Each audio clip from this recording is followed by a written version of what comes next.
everyone. Welcome back to What a Story.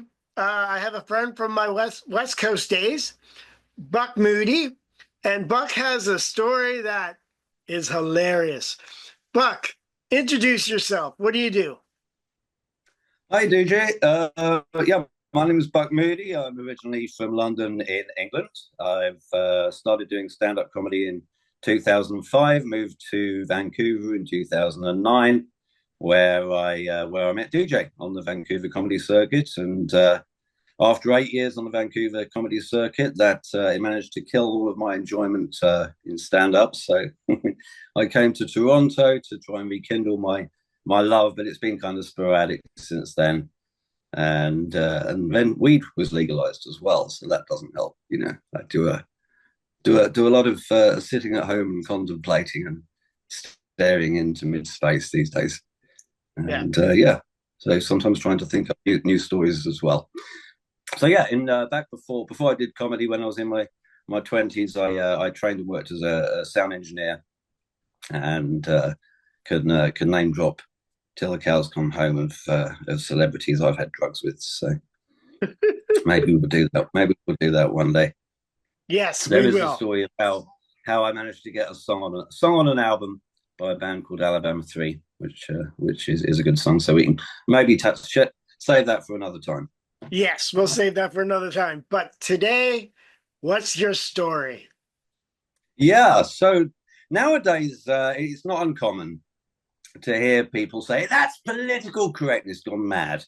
From the kind of people who think Jeremy Clarkson is the best thing that's ever been on television. There's Breaking Bad, Ross Kemp on Gangs, and then Jeremy Clarkson at the top. But there are occasions when not being a bigot is a nice thing, and there are tales of political correctness gone radiantly sane. So today I'm going to share the heartwarming PC odyssey of Chicory Camp coffee.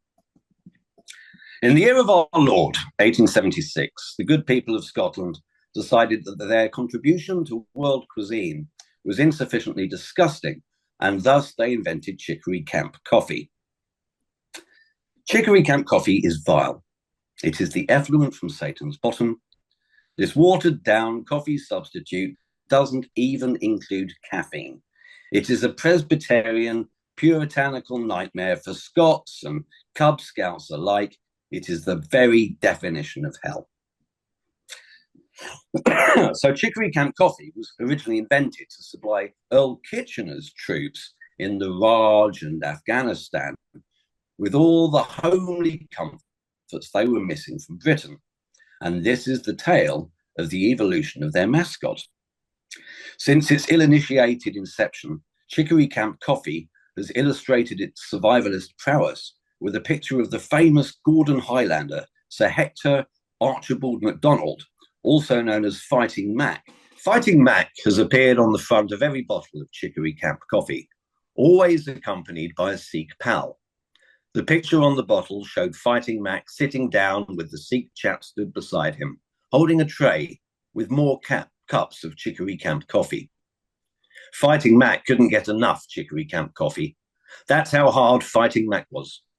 He would drink as much Chicory Camp coffee as it took to civilize the unchristian hordes in the Empire's finest jewel. Fighting Mac was always ready, whether it be to fight or to drink a traumatic cup of distressing coffee, he'd get it done, helped along the way always by his faithful Sikh chum.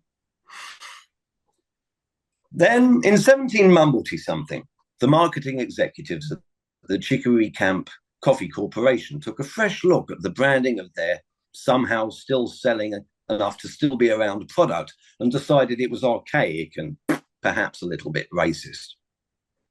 So they removed the tray and they gave the Sikh his own cup of Chicory Camp coffee, as if he hadn't already suffered enough. For another 20 years, this revolting concoction shifted enough units to keep a town in Scotland off the Skag. But Chicory Camp coffee was rolling with the times. No longer was the Sikh a manservant. He too could enjoy the horrible taste of Chicory Camp coffee, but he had to drink it standing up. It wasn't until the mid-1990s that the marketing executives of the Chicory Camp Coffee Corporation finally looked at their product with clear eyes and said, "Oh, give him a chair. He's been standing up for 120 years. Let him sit down."